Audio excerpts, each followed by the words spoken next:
তোমার হাতে ব্যান্ডেজ? তাহলে আমি যা শুনেছি তা সত্যি? ছি ছি প্রিয়া, নিজেকে মানুষ কখন আঘাত করে জানো? যখন নিজের জীবনকে সে আর ভালোবাসতে পারে না, নিজের উপর সে আর বিশ্বাস রাখতে পারে না। মানুষের জীবনে ভালোবাসা আর ঘৃণার পরিমাণ দুটোই সমান।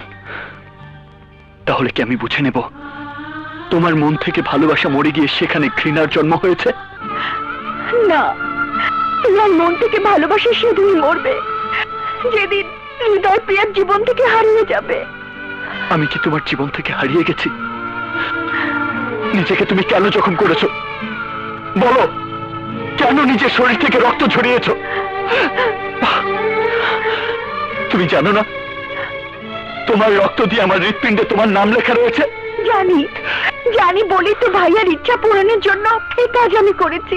ভাইয়াকে বুঝিয়ে দিয়েছি তোমাকে আপন করে পাবার জন্য আমি সব করতে পারি, সব। আমাকে পাবার জন্য তোমার আত্মহত্যা দিতে হবে? আমার উপর এই তোমার বিশ্বাস? আমি তোমাকে বলেছি না তোমার আমার মাঝখানে যদি পাথরের দেয়ালও থাকে তা আমি ভেঙে চুরমার করে দেব।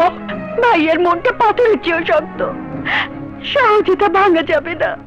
যে ভাই আমার চোখের পানি দেখলে যন্ত্রণায় ছটফট করত, সে ভাই আমাকে সারা জীবন কাঁদাবার জন্য অন্য পাত্রের সঙ্গে বিয়ে দিতে চেয়েছে।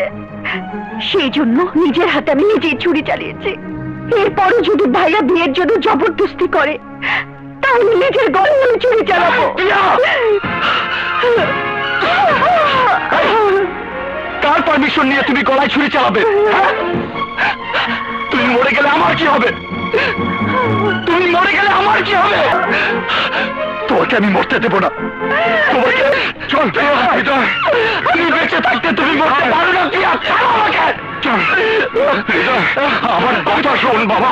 চল চল হৃদয়, হৃদয়,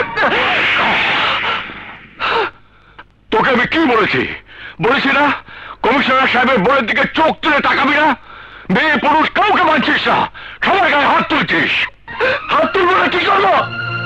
প্রিয়া আমার জন্য মরতে চেয়েছিল, ও মরে গেলে আমি কি করে বাঁচবো?